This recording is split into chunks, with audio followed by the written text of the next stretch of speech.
we come on the air this morning, a plane crash in South Korea has taken the lives of 179 people. That's all but 2 of the people on board, as it made a runway crash landing. For the very latest on this tragedy, we turn to ABC News transportation correspondent Gio Benitez. Gio, what do we know about the cause of this crash?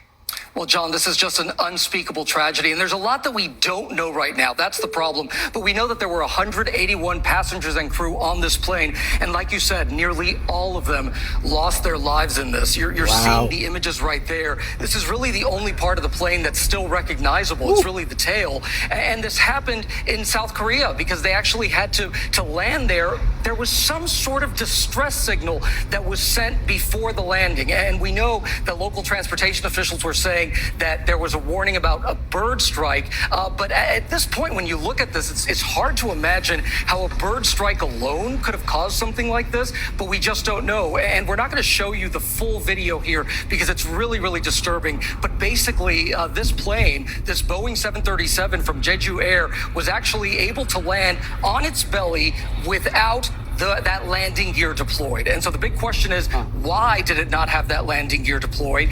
Why did it not slow down when it was landing on its belly? And then why there was this wall? There was this wall at the airport near the runway. When it veered off course, the plane actually hit that wall. That's when it exploded. So there are so many questions about all of this. And the sad part about this, there's so many sad parts about this, but what's really tragic about this is if that wall hadn't been there, they likely would have been able to survive this. Right. And this was a Boeing 737-800. That is one of the most common airplanes in the world. I believe there are more than 4,000 of them currently in operation. That's about 15% of all commercial passenger planes in the world.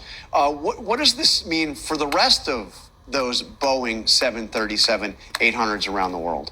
Well, you know, John, I know that a lot of people online, when they're looking at this, they're saying, well, wait a minute, it's a Boeing plane. We saw what happened in January with that door plug on the Alaska Airlines plane.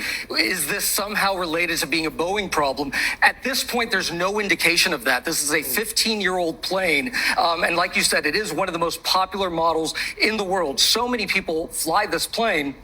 And when you look at Jeju Air, right, this is the airline, they actually have an incredibly strong safety record. They only have one incident almost 2 decades ago, and it was a plane that actually went off the runway and 6 people were injured in that, but everyone survived there. In this case, it's very, very different because when it landed, we still don't know why it wasn't able to slow down. Sometimes they have these crush pads at the end of airport runways to slow planes down. We don't know if that was there, but certainly you see how fast it was moving, and then of course that wall. And so that's the biggest factor here, is that wall there. But no doubt we want to know about that distress signal. Why did that happen? Why was there a mayday call? And so that investigation is going to take some time.